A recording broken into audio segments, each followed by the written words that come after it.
பாசுரம். பின்னை நெடும் படைத்தோள் மகிழ் பீடுடை நீளாதேவி நாச்சியாருடைய தொண்டர்கள் நாங்கள் அவருடைய கைங்கிருப்பர்கள்னு சொல்லிட்டு ஆறு வந்தாலும் உடனே உள்ள வாங்க, இதோ அனுகிரகம் அப்படின்னு பெருமான் கொடுத்திருக்க வேணுமா. ஆனா கொடுக்காம இப்ப இவர்கள்லாம் வந்து பிரார்த்தித்து எங்களுக்கு கைமுதல் ஒண்ணுமில்லே, நாதர்களே இல்லாத சமப்படுறோம், கண்ணனே நீதான் அனுகிரகிக்க வேண்டும், சாபத்திலே துன்பப்படுகிறோம், எங்கள் மேல் சாபம் இழிந்து, இதெல்லாம் ஆண்டாள் பாடுறதை கேட்டு உள்ளம் செவந்து போடுத்தான் பகவான். மோகம் செவக்கிறது, திருவுள்ளம் கண்ணி போறது, ஏதுன்னு ஆண்டாளுக்கு புரியல. இதெல்லாம் உள்ள நடந்துட்டு இருக்கு, இன்னும் உள்ள வரலையே, வெளியிலேருந்து பிரார்த்திச்சுன்னுக்கிறது மட்டும்தானே. ஏன் கண்ணன் திருவுள்ளம் கழுதும்பி போயித்தனால் வரவேண்டிய முறைப்படி அவர்கள் வந்துட்டார்கள். முறையற்றவர்களையே ரட்சிக்க வேண்டியது என் ஸ்வரூபம். ஆனா முறையோடு இவர்கள் வந்த பிற்பாடும் இன்னிவர்கள் கெஞ்சரளவுக்கு நாம வச்சுனுட்டோமே, இது நம் காவற்சோர்வாலே வந்தது. நான் தான் சரியாம ரட்சிக்காது போயிட்டேன். விபீஷணனுக்கு ஓடி சென்னா போலே, கஜேந்திரனுக்கு போனா போலே, மகர்ஷிகளுக்கு போனா போலே இந்த பெண்டிர்களுக்கு என்றோ சென்றிருக்க வேண்டும். அதுவும் தனியா வந்திருந்தாலே சென்றிருப்பேன். பின்ன நெடும்பனைத்தோள் மகிழ்பீடுடை பாசுரத்தின்படி நப்பின்ன பிராட்டிய முன்னிட்டு கொண்டு இவ ஆசிரியத்த பிற்பாடும் இன்னும் நான் அனுகிரகிக்காது இருந்தேன்னா சாஸ்திரமே பொய்த்து போடாதா. பிராட்டி பரிகரமாக அவளுடைய திருவடி நிழலிலே ஒதுங்கி பெருமான் திருவடிகளை பிடிச்சுனுட்டோம்னால் கிடைக்கப் போவது திண்ணம்னு இருக்க வேண்டும். அது இந்த இடத்துல மாறி போகவே தான் பகவான் தழும்பி போச்சான். வியாக்கியானத்திலே நாயனார் ரொம்ப ஆச்சரியமா ஒரு ஐதிஹ்யம் காட்டி உள்ளார். திருமாலிருஞ்சோலமலை அழகர், அவ்வழகருடைய சன்னதியில் கிடாம்பி ஆச்சான்கிற மகாச்சாரியர் ராமானுஜருக்கு தினப்படி அவர் தன் கைப்பட போனகத்தை சமைத்து கொடுக்கத்தான் சுவாமி உணவறிந்து கொண்டிருக்கிறார். அதனால அந்த வைபவம் கிடாம்பி ஆச்சானுக்கு உண்டு. கிடாம்பி ஆச்சான் திருமாலிருஞ்சோலமலை அழகரை சேவிக்க போயிருக்கார். அப்போது பிரார்த்தித்துக்கிறார். ஆளவந்தாருடைய ஸ்தோத்திர ரத்னத்திலேருந்து ஒரு ஸ்லோகத்தை சொல்லி, நான் ரொம்ப கீழே தாழ்ந்திருக்கிற சம்சார சாகரத்தில் விழுந்துட்டேன், அபராத சஹசிர பாஜனம் பதிதம் பீம பவார்ணவோதரே அகதிம் சரணாகதம் ஹரே கிருபையா கேவலம் ஆத்மசாத்குரு. ஹரியான் எம்பெருமானே, கிருபையா கேவலம் ஆத்மசாத்குரு. அகதி, அடியன் அகதி, வேறு போக்கிடம் இல்லாதவன், நாதனே இல்லாமல் சமப்படுகிறேன் என்று கிடாம்பியாச்சான் விண்ணப்பிச்சின்றாராம். அப்ப அழகருடைய திருவுள்ளம் போற கிளேசித்து போயித்து. திருமாலிருஞ்சோலமலை அழகருடைய உள்ளம் தழும்பி போய், என்ன இப்படி போய் நம்ம முன்னாடி வந்து விண்ணப்பம் பண்றாரே, ஏன் சொல்லக்கூடாதா? பகவானிடத்துல உன் கருணையே தான் வழி, எனக்கு வேறு உபாயம் கிடையாதுன்னு சொல்லிக்கணுமே. என்ன சொல்லிக்கணும்? அப்ப கிடாம்பியாச்சான அழகர் கிட்டக்க கூட்டாராம். அழகர் மலையே சுந்தரத்தோளுடையானுடைய மலை. ஆழ்வார் பாசுரத்தில் 2ஆம் பத்து கடைசி திருவாய்மொழியில சாதிக்கிறார். கிளரொளி இளமை கெடுவதன் முன்னம் வளரொளி மாயோன் மருவிய கோவில் வளரிடம் பொழில் சூழ் மாலிரும் சோலை தளர்விலர் ஆகில் சார்வது சதிரே. வயசிருக்கும் போது பெருமாளை வந்து சேவிச்சிருங்கோ. ரொம்ப ஆச்சரிய திருக்கோள். அதுவும் சித்ரா பௌர்ணமி அன்னைக்கு குதிரை வாகனத்தோட அழகர் ஆற்றில் இறங்குறார்னு சொன்னாலே எத்தனை லட்சம் மக்கள் மதுரையே ஸ்தம்பிச்சு போட்டோம். நம்ம உள்ளே போக முடியாது, வெளியில் வர முடியாது. அவ்வளவு ஆச்சரியமான உற்சவம் இன்னைக்கு நடக்கிறது. அழகர் மலைன்னு சொன்னால் அழகனுக்கே சொந்தம். மேலிருந்து ரொம்ப ஆச்சரியமா நூபுர கங்கைங்கிறது ஓடி வருகிறது. பெருமான் திரிவிக்ரமாவதாரம் பண்ணி உலகத்தை தாவி அளக்கும் போது அவனுடைய இடது திருவடி மேலே போச்சுதுன்னு பார்த்த மொழியும். அந்த திருவடிகள் தண்டைங்கிற நூபுரம் ஆபரணம் சாத்தி உள்ளது. பிரம்மா தர்ம தேவதைங்கிற தீர்த்தத்தாலே திருவடி கட்டவரலை கழுவுகிறார். அந்த தீர்த்தம் பெருமானுடைய நூபுரத்தில் பட்டு சிலம்பில் பட்டு அந்த ஆறு கீழே தெரித்துத்தான் இன்னைக்கு இந்த இடத்துல ஓடிக்கொண்டிருக்கிறது. அதனாலே நூபுர கங்கைன்னு சொல்லுகிறோம். அந்த கங்கையோட சேர்த்து இன்னைக்கு ஒரு உற்சவம் நடக்கிறது. இந்த தொட்டி திருமஞ்சன உற்சவங்கிறது அது விதேசத்தில் ரொம்ப ஆச்சரியமான உற்சவம். திருக்குறுங்குடியில் ஓடிட்டு இருக்கிறது நம்பி ஆறு, அது ஒரு தனி வைபவத்தோட கூட இருக்கிற ஆறு. திருமாலிருஞ்சோலமலையில மேலே ஓடிட்டு இருக்கிறது நூபுர கங்கை. இந்த கங்கையில பெருமாளுக்கு என்ன உற்சவம் பண்றாள்னா, ஆறு மேலேருந்து கீழே ஓடி வருது. அது வர்ற பாறைக்கு பின்னாடி ஒரு சிறு இடம் தானே உருவாகி உள்ளது. அந்த உற்சவத்தன்னு திருமாலிருஞ்சோலமலை அழகர் அந்த பாறை குகைக்குள்ள கொண்டு போய் எழுந்துருளை பண்ணி விடுறார். தீர்த்தம் மேலேருந்து கீழே ஓட்டுறது, அது அவரையும் பட்டு முன்னாடி வந்து விடுறது. அந்த தீர்த்த தாரைக்கு பின்னாடி அழகர் எழுந்துருளி இருக்கிறார். இதில் ஆச்சரியம் என்னன்னா, அப்படி சேவிக்கிறது மட்டுமல்ல, அதுக்கு கீழே நாம் உட்காண்டுள்ளோம். அந்த தீர்த்தம் அவர் திருமேனியில பட்டு நம்ம பேர்ல விழுந்து நாம 6 மணி 3/4 மணி தீர்த்தம் ஆடலாம். அதை போல ஒரு ஏற்பாடு இன்னைக்கு நடந்திருக்கு. ரொம்ப ஆச்சரியமான உற்சவம் தொட்டி திருமஞ்சன உற்சவம். அதனால கூபுர கங்கையாலேயே பெருமை, அழகராலேயே பெருமை. அவ்வழகர் தான் கிடாம்பி ஆச்சானை பார்த்து, ஆச்சான் இங்கு வாரும், என்ன ஸ்லோகம் சொன்னீர்? அகதின்னு தானே சொன்னீர். நம்மி ராமானுஜரை உமக்காக கொடுத்தோம். அதற்கு முன்னாடி வேணா அகத்தின்னு ஆறும் சொல்லிட்டு இருக்கலாமே தவிர, ராமானுஜரி பூவுலகத்திலே பிறந்த பிற்பாடு அகதி என்னோ அநாதன் என்னோ ஆறும் சொல்லிக் கொள்வது கூடாது. ராமானுஜரை பிடித்து கொண்டீர்கள், நீங்கள்லாம் நாதர் உடையவர்கள் என்று கிடாம்பியாச்சானத்திலே அழகர் சொன்னார் என்கிற ஐதிஹ்யத்தை இந்த இடத்துல சுவாமி எடுத்து வியாக்கியானத்தில் உதாகரித்து, அதே போலத்தான் பெருமாள் ரொம்ப வருத்தப்பட்டு போயிட்டார். நப்பின்ன பிராட்டியை பிடித்த பிற்பாடு நாம ரட்சிக்கலேன்னு ஒன்று இருந்திருக்கலாமா? கூடாது, என் உடனடியா நடந்து காட்ட வேணும்னு ஆசை கொண்டுதான் நடந்தான் என்று வியாக்கியானத்தில் இருக்கு. அந்த அவதாரிக்கையிலே ஒரு சரித்திரம் தெரிவிக்கிறார். பெருமானே ரக்ஷகன். ஆழ்வார் இத பாசுரத்திலே சாலப்பல நாள் உகந்தோர் உயிர்கள் காப்பான் கோலத்திருமா மகளோடு உன்னை கூடாதேன்னு ஆழ்வாருடைய பாசுரம். நீ எப்போதும் ரட்சிக்கிறாய், யாரையும் ரட்சிக்கிறான், எங்கும் ரட்சிக்கிறான், எப்போதும் ரட்சிக்கிறான். கடமைக்குன்னு வெறுப்பா ரட்சிக்கலே, ஆனந்தமாக ரட்சிக்கிறான். பகவான்னாலே போய் ரட்சிக்க வேண்டியதுதான் அவருடைய கடமையான். அதாவது நம்பிகள் சாதிப்பறான், ராமனுடைய திருவுள்ளத்தில் கடற்கரையிலே ஒரு பக்ஷி புண்படித்திற்று என்று ராமச்சந்திரன் திருவுள்ளம் ஒரு பக்ஷி புண்படுத்தி விட்டான். எந்த பக்ஷின்னு சொல்றேன்? கடற்கரைக்கு ராமன் வந்து சேர்ந்து விட்டார். இனிமே தான் கடல்ல எப்படி அணை கட்டி சமுத்திரம் கட்டி போகணும்னு யோசித்து கொண்டு இருக்கிறார்கள். அனைத்து சைன்யமும் தண்டு இறங்கியிருக்கு அந்த இடத்துல. திருப்புல்லாணி கரையில் இதெல்லாம் நடந்தது. முதல்ல கன்னியாகுமரி கரைக்கு வந்து அங்கேருந்து கட்டலாமான்னு பார்த்தா அங்கே ஆழம் வசதி வாய்ப்பு சரியில்லைன்னு தெரிஞ்சு போச்சு. அதனால மறுபடியும் வேளாவனத்தின் மூலம் போய் திருப்புல்லாணி கரைக்கு போயிட்டா. அங்கிருந்து தான் சேர்த்து கட்டணும்னு விபீஷணன் வரணும். வந்தவரிடத்துல தான் வழி கேட்டாகணும். அப்புறம் தான் அவர் சமுத்திரராஜன் இடத்துல சரணாகதின்னு சொல்ல போறார், சரணாகதி பண்ண போறார், சமுத்திரம் வராத போகிறது. இதெல்லாம் சரித்திரம் மேலே. அந்த சமயத்துக்கு ராத்திரி வேளை குரங்குகள்லாம் தூங்கி போடும். அப்ப ராமன் தன்னுடைய கையும் வில்லும் அம்புரா துளியுமாக மொத்த சைன்யம் 70 வெள்ளம் வானரத்தையும் சுத்தி வந்து ரட்சிப்பறான். ஜாம்பவான் ஹனுமான் வந்து பிரார்த்திக்கிறார்கள், ராமா தேவரீர் பரம சுகுமாரன், காடு மேடடங்களின் நடங்கும் திருவடிகள் இது அல்ல, தேவரீர் போய் இப்படி நடந்ததே, ஓய்வெடுத்து கூடாதான்னு பிரார்த்தித்தார். இந்த குரங்குகள்லாம் பிரகிருதியாலே விலங்கினங்கள், அப்பப்பொழுது தூங்கித்தான் இவர்களுக்கு பழக்கம். ஆனால் மொத்த குடும்பத்தையும் விட்டுட்டு நமக்குன்னு ஓடி வந்திருக்கிறார்கள். இவர்களை ரட்சிக்க வேண்டியது என் பொறுப்பு, ஆனால் அவர்கள் போய் என்ன ரட்சிக்கணும்னு பார்த்துட்டு இருக்காளே, இது நமக்கு ரொம்ப வருத்தமா இருக்கு. இவர்களைத்தான் நான் ரட்சிக்கணும்னுட்டு இரவு முழுவதும் தூங்காமல் தன் அம்புவில்லோட சுத்தி வந்தான்னு சரித்திரம். ரொம்ப ஆச்சரியம் ஹனுமானுக்கு. ஒரு குரங்க ரட்சிக்கிறதுக்கு சர்வேஸ்வரனுக்கு இவ்வளவு தூரம் காதலா, இத்தனை தூரம் பிரேமம் இருக்குமான ரட்சணத்துல பகவானுக்கு இருக்கிற ஊற்றம். அந்த பேர் போயிடுத்துன்னு அவர் தாங்கிறதே கிடையாது. இதை நம்மாழ்வார் பிரார்த்தித்தார். நல்கித்தான் காத்தளிக்கும் பொழிலேழும் வினையேற்கே நல்கத்தான் ஆகாதோ நாரணன கண்டக்கால் மல்கு நீர் புணப்படப்ப இரஜேர்வன் சிறுகுருகே மல்கு நீர் கண்ணேற்கோர் வாசகங்கொண்டு அருளாயே. ஒரு பக்ஷி ஆழ்வார் தூது விட்டுருக்கார். போய் பகவானிடத்திலிருந்து நான் ஒன்று கேட்டேன்னு கேளு, நாராயணன்கிற நாமம் உனக்கு தகுமான்னு கேட்டேன்னு கேளு. பக்ஷி சொல்லித்து, ஏன் நான் ஒழுங்கா போய் அவரிடத்துல பேசிட்டு வர்றதுல உமக்கு எண்ணம் இல்லையா? அங்க போய் நின்றுட்டு நாராயணன்கிற பேர் திருமான்னு கேட்கலாமா? ஏன் அப்படி சொல்றீர்னா, நாராயணகாங்கிற சப்தமே அனைத்தையும் காக்கிறான்கிற பொருளில் வந்துள்ளது. நாரங்கள் அவனை ஒழிந்த அனைத்து நித்திய வஸ்துக்களுடைய திரள், அது அத்தனைக்கும் ஆசிரியம். அயனம்னா ஆசிரியம்னு அர்த்தம். நாரங்களுக்கு ஆசிரியம் நாராயணன். அப்ப அனைத்துக்கும் தான் ஆசிரியம்னா அனைவரையும் ரட்சித்தானே தீர வேண்டும். மொத்த பேரை ரட்சித்தா தானே நாராயணங்கிற பேர் இருக்கும். ஆனா அந்த கோட்டிக்குள்ளே பராங்குஷநாயகிய மட்டும் இன்னும் ரட்சிக்காம விட்டுருக்காரே, அப்ப நாராயணங்கிற நாமம் தரிக்குமான்னு போய் கேளு. நல்கித்தான் காத்தளிக்கும் பொழிலேழும் வினையேற்கே நேர பறவை போய் நின்னது. பெருமாள் எத்தை இழந்தாலும் மீட்டு வந்துருவார். பேர் படுத்துனா அதுதான் நம்ம எப்பவுமே ஜாக்கிரதையா இருக்கணும். ஏதோ சொத்து போச்சு, வீடு போச்சு, நிலம் போச்சுன்னா மீட்டு வந்துடலாம். பேர் படுத்துனுட்டு அப்புறம் யாருமே மதிக்கவே மாட்டாளோ இல்லையோ. பகவானுக்கு அந்த பயம். அதனாலதான் ஆழ்வார் தூது அனுப்பிச்சார்னு வந்த உடனே இரசேர்வன் சிறுகுருகு வந்து நின்னது. பகவான் பராங்குஷ நாயக்கி அனுப்பிச்சார், பேசுறதுக்காக வந்திருக்கேன் அப்படின்னு சொன்ன உடனே அதை அழைச்சிட்டு உள்ள போயிட்டார் பெருமாள். அங்க நின்று பேசினா ராஜ தர்பாரில் எல்லாருக்கும் தெரியாது, கேட்டுவிடாதோ நாராயணங்கிற நாமமுக்கு தகுமா, இன்னும் பராங்குஷ நாயகி ரட்சிக்கலாம் என்ன, இது வேண்டான்னுட்டு தான் தனித்தழைத்துன்னு போய் ஆசனம் கொடுத்து கேட்டு ஆழ்வார ரட்சித்தார்னு சரித்தம். அதனால பெருமானும் ஆசைப்படுவது ரக்ஷணத்திலே. யாராக இருந்தாலும் அவர்கள் அனிஷ்டத்தை தொலைத்து இஷ்டத்தை கொடுக்கக்கூடிய ரட்சகத்துவம் பகவானுக்கே உரித்தானது. அந்த எம்பெருமான் விபீஷணனை அங்கீகாரம் பண்ண வேண்டும், கூடாது என்று சுக்ரீவாதிகள் தடுக்கிறார்கள். அப்ப நடந்த ஒரு சரித்திரம் தான் இந்த பக்ஷி ராமன் மனசை புண்படுத்தினது. பக்ஷிங்கிறது ஒரு புறாவை பத்தி சொல்லிட்டு இருக்கார். ராமன் ஒரு புறா கதை சொல்லுகிறான். விபீஷணனுக்கு புறா கதை சொல்லி அந்த சுக்ரீவனுக்கு சொல்லி விபீஷணனை அங்கீகாரம் பண்ணணுங்கிறதுக்காக பேசிட்டு இருக்கார்.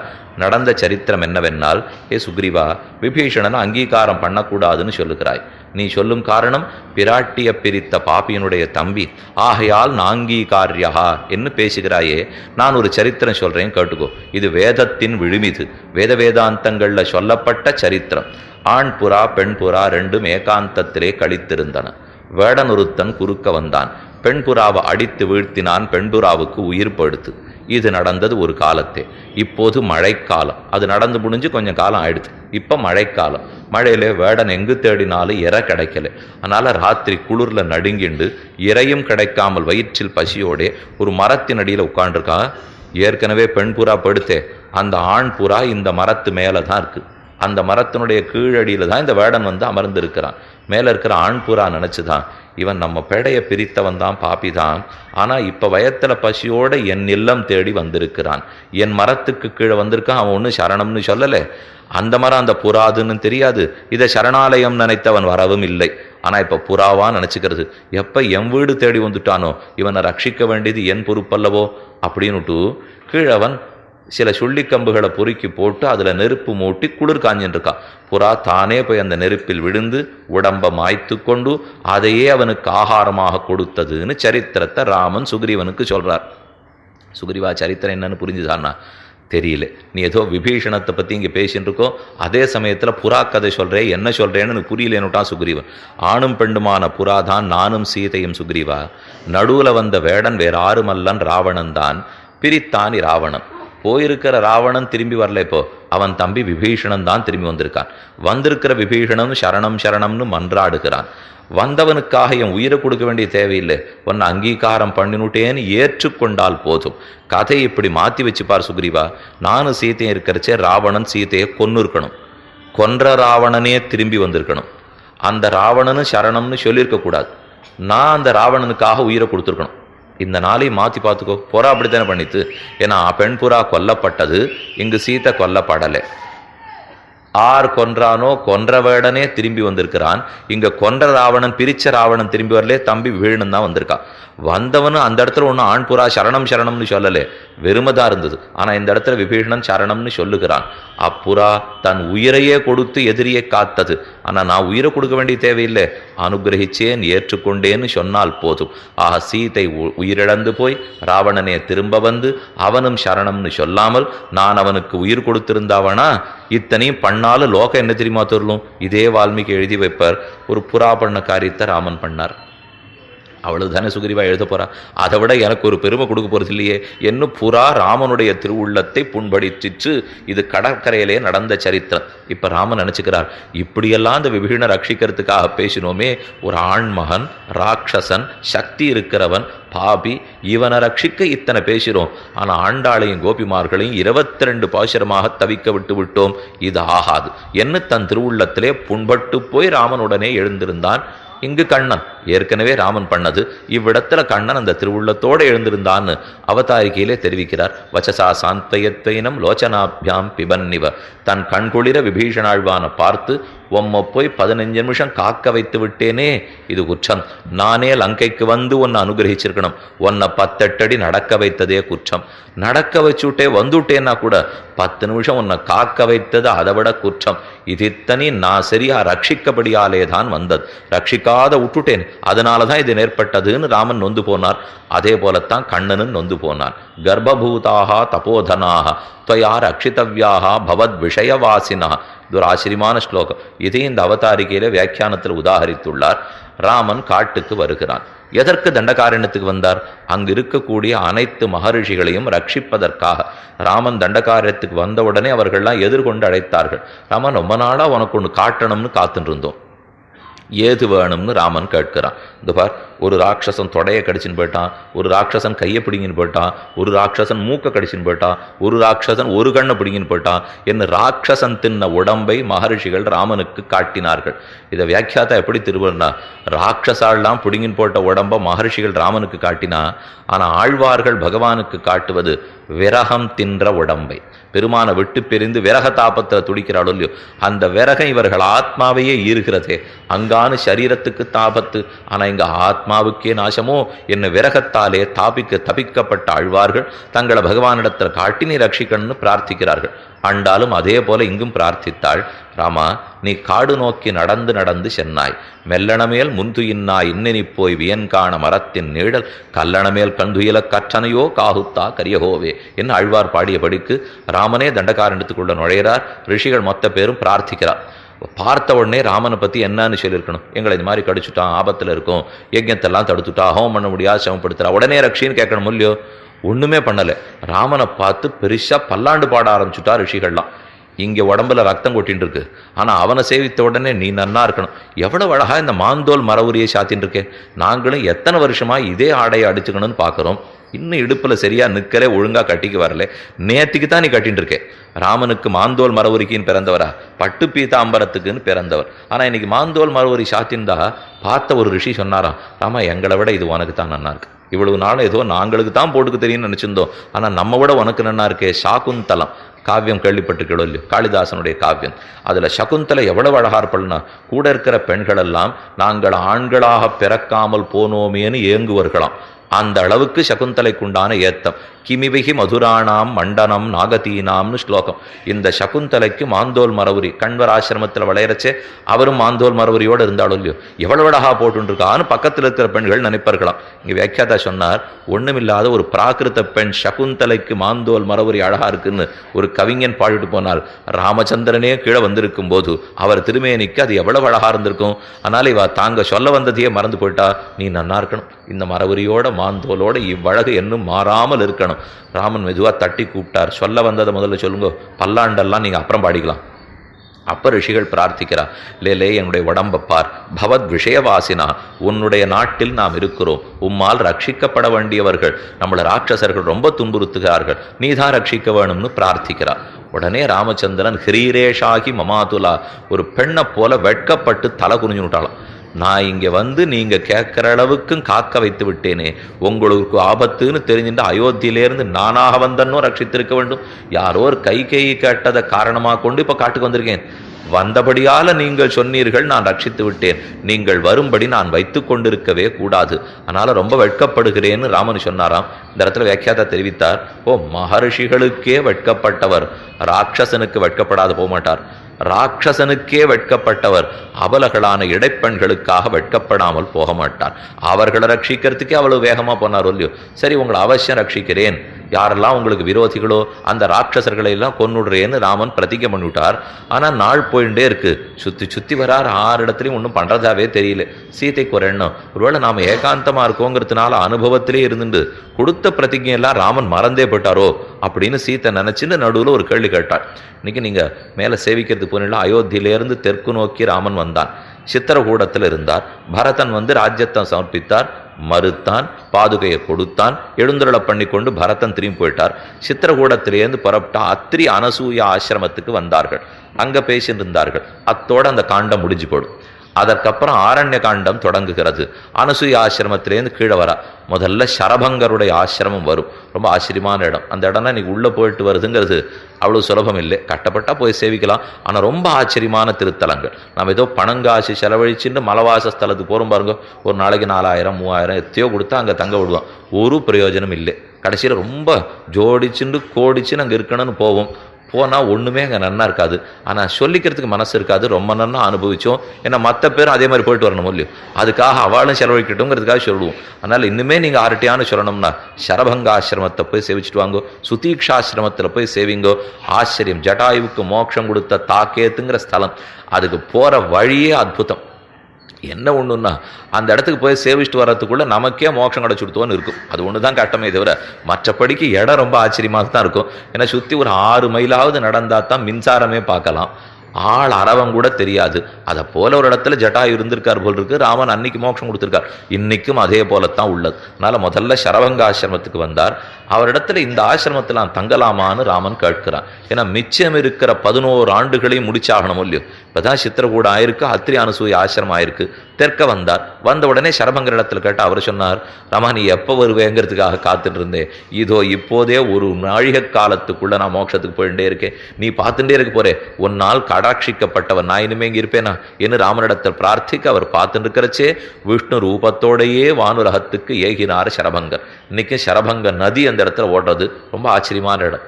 ஆனால் சரபங்கர் வழி சொல்லி கொடுத்துட்டு போனார். ராமா, இப்படியே மந்தாகிரியிலே தொடர்ந்து மேற்கு நோக்கி போ, சுதீக்ஷ்ணர்ங்கிற ரிஷியனுடைய ஆசிரமம் வரும், அந்த ஆசிரமத்துக்கு போய் சுதீக்ஷ்ணரை பிரார்த்திச்சுக்கோ, அவர் நீ இருக்கிறதுக்கு இடம் கொடுப்பார். ராமனும் அப்படியே பிரதிஸ்ரோதஸாக தொடர்ந்து வந்தான்.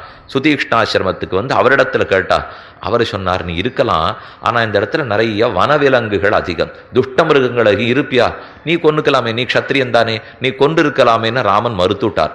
நான் இந்த இடத்துல சாத்திகர்களான ரிஷிகளோட வாழ வந்தேனே தவிர என் வில்லின் பிரபாவத்தை காட்டுவதற்கு இங்கு வரவில்லை. இதில் ஆச்சரியம் என்ன தெரியுமா, ஆசிரமத்துக்குள்ள போறச்சே லக்ஷ்மணன் திண்ணமாக வில்ல பிடிச்சிட்டு இருந்தார். ராமன் ஒரு ரிஷி ஆசிரமத்துக்கு போறச்சேவர் நாணை இறக்கி விடுவார். லக்ஷ்மணன் பார்த்து சொல்றா, லக்ஷ்மணா நான் இறக்கு, வில்லுல நாடே தீர்க்கக்கூடாது, ஏன் நம்ம க்ஷத்திரியர்களாச்சே, காடாச்சேன்னா, காடா இருக்கட்டும் க்ஷாத்திரம் இருக்கட்டும், போவது மகரிஷியை வணங்குவதற்காக, அவர்கள் சாத்திகர்கள், நாம் அப்படித்தான் இருக்கணுமே தவிர வில்லையோ பிரபாவத்தையோ காட்டுறதுக்கு நாங்கள் வரவில்லை. ஆத்ம குணம் பெரியோர்களிடத்தில் எப்படி நடந்துக்கணுங்கிறதே ராமச்சரித்திரத்தை பார்த்து தான் நாம் கற்றுக்கொள்ளவே வேண்டும். சுதீக்ஷ்ணாசிரமத்துக்கு போனார். அதனால இங்கு கொலை தொழிலாம் நாம் புரிய முடியாது, தேவரீர் எங்கு இடம் காட்டுகிறவர் இருக்கிறேன். அப்பா ஆசிரம மண்டலத்தவர் அடையாளம் காட்டினார். இந்த ஒரு பெரிய கூட்டம், அந்த இடத்தை சுற்றி சுமார் ஒரு 60 மைல் கூட்டம்னு வச்சுங்கோ, அதற்குள்ள எல்லா ரிஷிகளும் இருந்தார்களாம். ராமனுக்கு ஆசை, நல்ல இடம் காட்டினீர், அவர்களோட இருந்து சதர்த்தங்களை கேட்டுக்கொள்ளுகிறேன், நாளைக்கு திரும்பி போய் ராஜ்ய பரிபாலனம் பண்ணணும்னா விஷயம் தெரிய வேண்டாமா, நான் ஏதோ சிறு பிள்ளை, ஆனால் அவர்களிடத்தில் கேட்டுக்கிறேன்னுட்டு ராமன் 10 ஆண்டு காலம் ஒரு ரிஷியினுடைய ஆசிரமத்துக்காக போகிறான். இங்க 6 மாசம், இங்க 6 மாசம், இங்க 10 நாள், அங்க 1 வருஷம், இங்க 2 வருஷம், 10 வருஷம் அத்தனை இடத்துலையும் பிரயாணம் பண்ணிட்டு திரும்ப சுதீக்ஷ்ணாசிரமத்துக்கு வந்து கேட்கிறான். எல்லாரையும் சேவிச்சுட்டேன், ஆனா இன்னும் குறுமுறிவனான அகத்தியனை சேவிக்கும் வாய்ப்பு கிடைக்கவில்லை. அகஸ்தியாசிரமத்துக்கு வழி சொல்லும்னா அப்ப வழி சொல்றார், மேற்கு நோக்கி போ, 4 யோஜன தூரம் நடந்து போ, 40 மைல் தொலைவு நடந்து போனியானா அகஸ்தியருடைய ஆசிரமம் வரும். அகஸ்திய பிராத்தாவனுடைய ஆசிரமம் வரும்னு முதல்ல சொன்னார். அவருக்கு பேரே சொல்லல வால்மீகி பகவான், அகஸ்திய பிராத்தானே பேர் வச்சுட்டார். அகஸ்தியர் தம்பிக்கு ஒரு பேர் இருக்கணும் இல்லையோ, அகஸ்திய பிராத்தான்னா பேர், அதே போல மாமான் மகள்னு பேர். இப்போ நம்ம 9வது பாசுரத்தை அவளுக்கு பேரே சொல்லல இல்லையோ, சுவாமி மாமான் மகள்னே ஒரு பேர் இருக்குமான்னா உடனே வியாக்கியாதா அகஸ்திய பிராத்தாவை போலே அப்படின்னு எழுதிடுவார். அங்கே பேர் இல்லையோ அவருக்கு. இப்போ அகஸ்தியருடைய பிராத்தாவிடத்தில் போய் அங்கிருந்து 1 யோஜன தூரம் நடந்து அகஸ்தியாசிரமத்துக்கு சென்று சேவிச்சுண்டு அவர் தான் பஞ்சவடிக்கு வழிகாட்டி அங்கு போய் கடைசி ஓராண்டு இருக்க அங்க சூர்பணக்க வர அனைத்து அனர்த்தங்களும் நடந்ததான் மேல சரித்திரம். அதனாலே ஆசிரம மண்டலத்துக்கு தான் ராமன் முதல்ல வரார். தண்டகாரண்யத்தில் ரிஷிகள் எல்லாம் பிரார்த்தித்தார்கள், எங்களை எப்படியான ரட்சின்னு. சரின்னு ராமனும் ஆணையிட்டுட்டார், பிரதிங்க பண்ணிவிட்டார், ரட்சிக்கிறேன்னு. சீதைக்கு ரொம்ப நாளா சந்தேகம், ராமன் கையில வில்ல வச்சுட்டே இருக்கார், இவர் எதுக்கு வச்சுருக்காருன்னு தெரியல, ரிஷிகளெல்லாம் துன்பப்பட்டுட்டே இருக்கா, எப்ப ராட்சசர்களை கொல்ல போறாருன்னு சீதைக்கு எண்ணம். அப்போ ஒரு ஸ்லோகத்தை விஷயத்தை ராமனிடத்துல எடுத்துரைக்கிறாள். ராமா, நான் பிறந்தகத்தில் 6 வயசு வரைக்கும் இருந்தேன் இல்லையோ, அப்போ என் தாப்பனார் இடத்துல நிறைய சரித்திரம் நான் கேட்டிருக்கேன், அதில் ஒரு கதை உனக்கு சொல்கிறேன். நாள் சீதை நிறையா கதை அங்கங்கே வால்மீகி ராமாயணத்தில் சொல்லியிருக்கா. ராமன் நினச்சிப்பார், 6 வயசு இருந்ததுக்கே இவ இத்தனை கதை தெரிஞ்சு வந்திருந்தாள்னா, இந்த நாளாட்டம் 22 வயசெல்லாம் இருந்துட்டு வந்திருந்தா நம்ம மொத்தமே வால்மீகி வேற ஒன்றுமே எழுத வேண்டாம், சீத்தை சொல்லியிருக்கிற கதையே எழுதி நிரப்பிடலாம். சீதா போது கேட்டாலாம், கையில் எப்போதும் வில்ல பிடிச்சிருக்கே ராமா, எனக்கு ஒரு சந்தேகம், கையில் ஆயுதம் இருந்தால் யாரையானு கொலை செய்யணும்னு தூண்டும், நீ ஆனால் ஆயுதத்தை கீழே வைக்கவே மாட்டேங்கிற, அதனால் கண்டிப்பாக கொல்றதுக்கு தோணும். ஒரு சரித்திரம் சொல்கிறேன் கேட்டுக்கோ. ஒரு ரிஷி காட்டில் தபஸ் பண்ணிட்டு இருந்தார், யாரோ ஒரு வீரன் தீர்த்த யாத்திரையாக போயிட்டு இருந்தான், அவன் கையில் ஒரு கத்தி இருந்தது, கத்தி எடுத்துன்னு தீர்த்த யாத்திரை போகலாமாங்கிறதுக்காக ரிஷியினிடத்தில் வந்து, ரிஷிகிட்ட இதை ஜாகிரதையாக வச்சுக்கும், நான் யாத்திரை போயிட்டு வந்துட்டு திரும்பி வாங்கிக்கிறேன்னா. ரிஷிக்கு கத்திக்கும் சம்மந்தம் இல்லை, அப்படி மூலையாக வச்சுட்டு போனுட்டார், மூலையில் கத்தியை வச்சுட்டு அவன் போயிட்டான். ரிஷி தான் தபஸ் பண்ண ஆரம்பித்தார். ஓம் நமோ நாராயணாயான்னு நினச்சிருந்தார். ஒருவேளை நான் தபஸ் பண்ண கண்ணை மூடின்னு இருக்கிறச்சு யாரானு கத்தியை தூக்கிட்டு போயிட்டாள்னா என்ன பண்ணுறது அப்படிங்கிறதுக்காக தூரக்கு இருந்த கத்தியை எடுத்து தம் பக்கத்தில் வச்சுட்டார். ஓம் நமோ பகவதே வாசுதேவாயான்னு சொல்லுண்டார். பக்கத்துலேருந்து கத்தி யாரான்னு எடுத்துன்னு போயிட்டா என்ன பண்ணுறது, எடுத்து மடியில் வச்சுட்டார். ஓம் நமோ விஷ்ணவேன்னு சொல்ல ஆரம்பித்தார். மடியிலேருந்து தூக்கின்னு போயிட்டா என்ன பண்ணுறது, கையிலேயே பிடிச்சுன்னுட்டார். இனிமே தபஸ் தைரியமாக பண்ணலாம். கையில் கத்தி வந்தவுடனே குறுகுறுத்து 4 பேரை கொன்னுட்டார். பரமசாத்திகரான ரிஷி தபஸ் பண்ணுறதுக்கு உட்காண்டிருந்தவர் கொன்னுட்டார் இல்லையோ. சீதை இப்போ ராமனிடத்தில் இதை சொல்லி, ராமா கையில் ஆயுதம் இருந்தாலே கொலை செய்யணும்னு தூண்டு, நீ ஆனால் ஆயுதத்தை கீழவே வைக்க மாட்டேங்கிற, அதனால் வில்ல கீழே வச்சுடேன் என்ன சீதை சொன்னாள். இவள் சுற்று வளைத்து எங்கு பேசுகிறாள்னு ராமன் தெரிஞ்சுட்டார். இந்த வில்ல பொம்மையாட்டம் கையில் வச்சுருக்கியா இல்லை வில்லு வேலை செய்யுமான்னு கேட்குறா இப்போ சீத்தை. ரிஷிகள் வந்த உடனே ரட்சிக்கிறேன்னு வாக்தானம் பண்ணிட்டு வெறுமனே வில்ல வைத்து கொண்டு போய் வருகிறாய், இது எதற்கு? அப்போ கீழே வச்சுடேன் அப்படிங்கிறதுக்காக சீத்தை சொல்றா. வில்ல கீழே வச்சு விட்டா பிரதிஜையை விட்டுட்டான்னு அர்த்தம். ராமன் கையில் வில்லு இருக்கிற வரைக்கும் தான் பிரதிஜை கையில் நிற்கும். வில்லே கீழே வச்சு விட்டா அப்போ பண்ணியிருக்கிற பிரதிஜையை மறந்து போட்டான்னு அர்த்தம் தானே. ராமன் துணுக்கென்னு தெரிவிக்கிறான். அப்பியகம் ஜீவிதம் ஜக்யாம் தாம் வாசீதே சலக்மணாம் நகி பிரதிஜாம் சம்சிருத்திய பிராமணேபியோ விசேஷதா. சீதே, உன்னை ஒரு நாளும் விட்டு பிரிய மாட்டேன், பிரிந்தாலும் இலக்குவன ஒரு நாளும் விட்டு பிரிய மாட்டேன், பிரிந்தாலும் ராமன் தன் சத்திய பிரதிஜையை விட்டு ஒரு நாளும் பிரிய மாட்டான். இவர்களை பிரிந்தாலும் பிரிவேனே தவிர நான் ரிஷிகளுக்கு பண்ண சத்தியம் சத்தியமே என்று சொல்லிட்டு கட்டியா இன்னொரு தரம் வில்ல பிடிச்சிருந்தார். அந்த பிடித்த வேகத்துல தான் சூர்பனக வந்தாள். கரதூஷ்ணாதிகள் 14,000 பேரையும் ஒரு முகூர்த்த காலத்திலே அசகாய சூரனாய் அனபாய சாகசனாய் ஜனஸ்தானத்தில் அனைவரையும் ஒழித்தான்னு சரித்தம். அப்ப சீத்தை பார்க்கறா. கிழியே அந்த ஒரு சரித்திரம் சொன்னேன்னு இல்லையோ, ராமன் திருமேனி முழுக்க ரத்தமாக கொட்டின்னு இருக்கு. தம் திருஷ்டுவா சத்ருஹந்தாரம் மகர்ஷீணாம் சுகாவகம் பபூவ கிருஷ்டா வைதேகி பர்த்தாரம் பரிஷஸ்வஜே. தம் திருஷ்டுவா, அந்த ராமனை கண்டாள். எந்த ராமனை? இவளே தான் இவர் காட்டுக்கு வர கூட்டின்னு போக மாட்டேன்னு சொன்னதுக்கு நீ என்ன ஆண் உடை உடுத்திய பெண்ணான்னு கேலி பண்ணாலும் இல்லையோ, அந்த ராமனை அதிவீரனாக இப்போது கண்டாள். தம் திருஷ்டுவா சத்ருஹந்தாரம், சத்ருக்களை முடித்திருக்கிற ராமனை கண்டாள். ராமனுக்கா சத்ரு? இந்த இடமே தெரியாது அவருக்கு. இவர்கள் எல்லாரையும் அவர் பார்த்ததே கிடையாது. என்ன கீழே நாம பார்த்தோமே, சற்றார்னு 2 நாள். பாகவத சத்ருக்கள் பகவானுக்கு சத்ருக்கள், ரிஷிகளுக்கு ராட்சசர்கள் சத்ருக்கள் இல்லையோ, தன் சத்ருவாக நினைச்சு விட்டார். சத்ருஹந்தாரம் மகர்ஷீணாம் சுகாவகம், மகர்ஷிகளுக்கு ஆனந்தத்தை கொடுத்த ராமனை பபூவ சீதை சீதையாக உளளாக பெற்றாள் என்று வியாக்கியானம். இது வரைக்கும் சீதையாகவே இல்லையா. ஓ, நம்ம குழந்தைகளான ரிஷிகளை ராமன் என்ன ரட்சிக்கலையே என்று துடித்து கொண்டு தன்னிலை இழந்திருந்தாள். இப்ப ராமன் பிள்ளைகளை ரட்சிச்சுட்டாரோ இல்லையோ. பபுவ கிருட்டா வைதேகி பர்த்தாரம் பரிஷஸ்வஜே, தன் பர்த்தாவை அப்படியே ஆலிங்கனம் பண்ணாள்னு சரித்தம். அதனால கையில வில்லு பிடிச்சிருக்கியா இல்லையான்னு வேணும்னு கேட்டாலோ இல்லையோ. திருக்கண்ணபுரத்துல சபரி பெருமாள் இன்னைக்கு கையில வில்லு வச்சிருக்காருன்னா வில்லு சாத்துவர்கள். அந்த வில்ல வச்சிருந்ததை பார்த்து தான் அந்த ஊர்ல ஒரு அரையர் சுவாமி எழுந்துருளி இருந்தார். அந்த பெருமாளை பார்த்து கேள்வி கேட்டார். ஆரோரு சைவன், அந்த ராஜாவுக்கு வைஷ்ணவத்தை கண்டா பிடிக்கல. அதனால அந்த ஊர்ல இருக்கிற மதில்கள்லாம் ஒன்னொன்னா இடிச்சுட்டே வந்தான். திருக்கண்ணபுரத்துல 7 மதில் இருந்திருக்கு.